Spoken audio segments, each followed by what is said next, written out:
Donald Trump has done something terrifying with regard to expanding presidential power.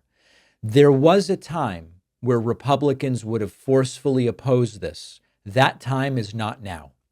The executive order that Donald Trump has signed effectively dismantles the independence of federal regulatory agencies, and it consolidates unprecedented power under the White House. This is not normal.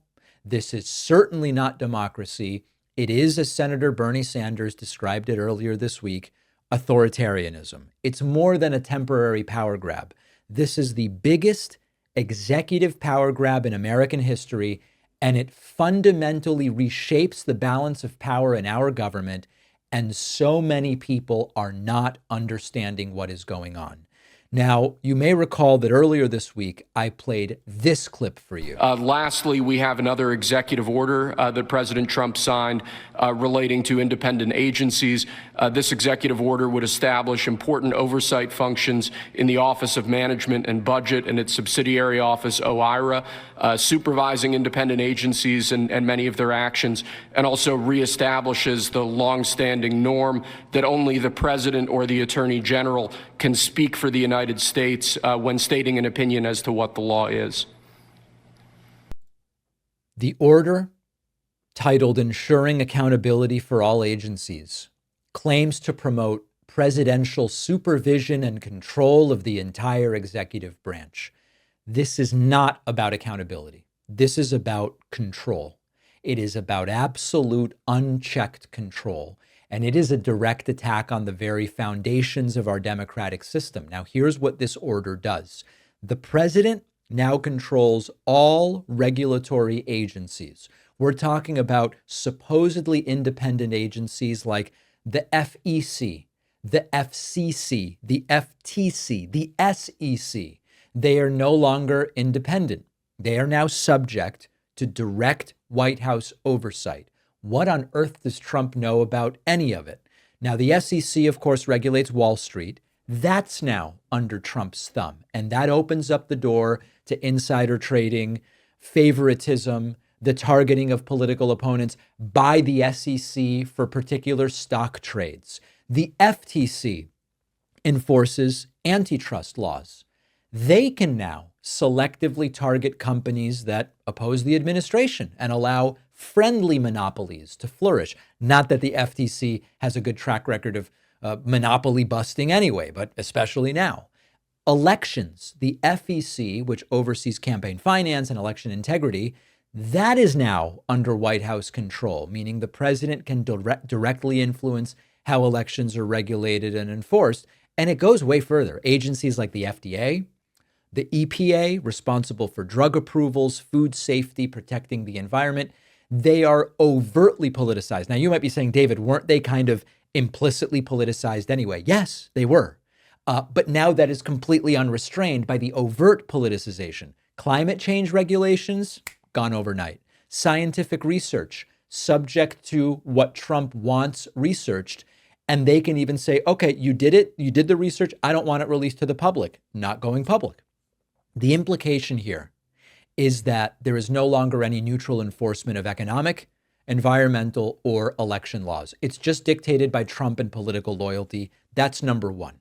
Secondly, budgets.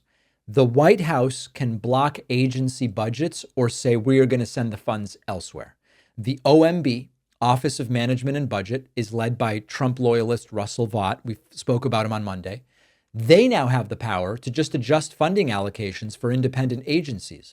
They can defund opposition if they don't like it. If an agency says, we believe the law is counter to presidential policy, they can just be strangled by the White House.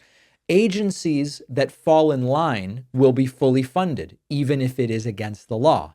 And here's the consequence, that Congress no longer controls federal spending on regulatory enforcement. That is a power that Congress had. The executive branch can just choke it out, choke out the funding, choke out opposition agencies, and reward their allies. Number three, as Will Scharf mentioned in the video, the final legal interpretation comes from one of two people, Trump or Attorney General Pam Bondi. You're a federal employee. You've got to follow Trump's opinion about the law. Imagine that. Agency lawyers, doesn't matter. Inspectors general, independent counsel. It's Trump's opinion of the law that matters. And this effectively allows laws to be rewritten overnight. Trump can unilaterally change how federal laws are interpreted and enforced, and thus legal consistency disappears. Agencies can't push back against corrupt, illegal, and unconstitutional directives because the president's interpretations are all that matter. Number 4, installing White House liaisons at regulatory agencies, sort of like babysitters. The White House will have a liaison in every independent agency to enforce Trump's will be done within those agencies. And these liaisons are going to monitor daily operations. They're going to be in the bathrooms. Do we like the kind of toilet paper you've got in here? Whatever the hell they want. The agency directors themselves will no longer have the ability to act without White House approval. This is now a way to directly enforce what Trump wants inside of agencies. Now, if some of this sort of sounds familiar, if you're thinking a little bit about Steve Bannon, or was it Stephen Miller, all of this is rooted in the unitary executive theory. This was a once fringe legal idea that the president has sole control over the entire executive branch. And it's a theory that has been championed by Russell Vought and others. But here's the real irony with this. Some of you are old enough to remember, and you don't have to be that old. Some of you are, a 10-year-old would be old enough to remember, when conservatism and the Republican Party claimed to be the champions of limited government, checks and balances, and restricting how much power the president has. They railed against executive overreach, often when it was a Democratic president in office, but at one point, they genuinely seemed sort of committed to it. Under Trump, they've abandoned that principle completely.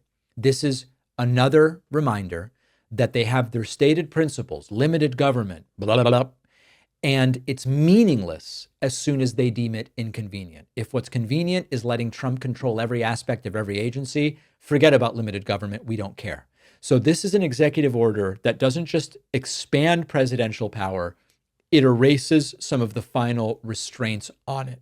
The federal government no longer operates with checks and balances. Regulations and law are now dictated by the president. And if you leave it unchecked, and this is what's terrifying, functionally, we are no longer a democracy. This order will face legal challenges. The fact that it was even signed is a chilling escalation in Trump's efforts to consolidate power. And if it is appealed all the way up to the Supreme Court, look at who's on the Supreme Court.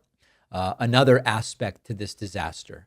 And finally, don't forget when Trump recently said, if I'm saving my country, it's not against the law. Reminiscent of when Nixon said, if the president does it, it's not against the law. Trump believes that he is above the law. He has signed an executive order that reaffirms that.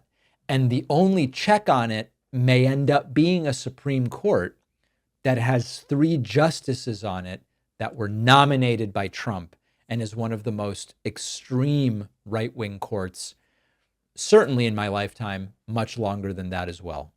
Terrifying, absolutely terrifying stuff. Remember that we are now inching so close to 3 million YouTube subscribers.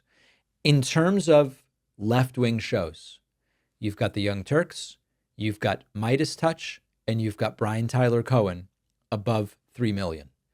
We would be the 4th to enter that category. It feels like just months ago, we were talking about 2 million subscribers, and we are heading to 3. Help us get there a little more quickly. We've got some great stuff planned for when we reach that number. It's free. Just hit the subscribe button on YouTube. By now, you've probably heard about DeepSeek. It's now the #1 app on most app stores, but every conversation you have with DeepSeek is stored on Chinese servers and subject to Chinese censorship. If you want to try DeepSeek without sharing all your conversations with Beijing, then let me recommend our sponsor, Venice AI. Venice.ai is a generative AI platform.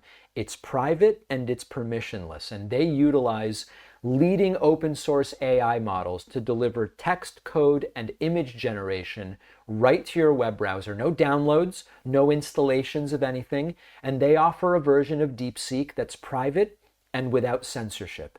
China's not the only problem. ChatGPT has the former director of the NSA sitting on their board right now. Do we think our conversations are private with American AI companies? We also know that these companies program their AIs to give only certain kinds of answers. I love that Venice.ai doesn't spy on you, doesn't censor anything. Messages are encrypted. Your conversation history is stored only on your browser. Enjoy private, uncensored AI.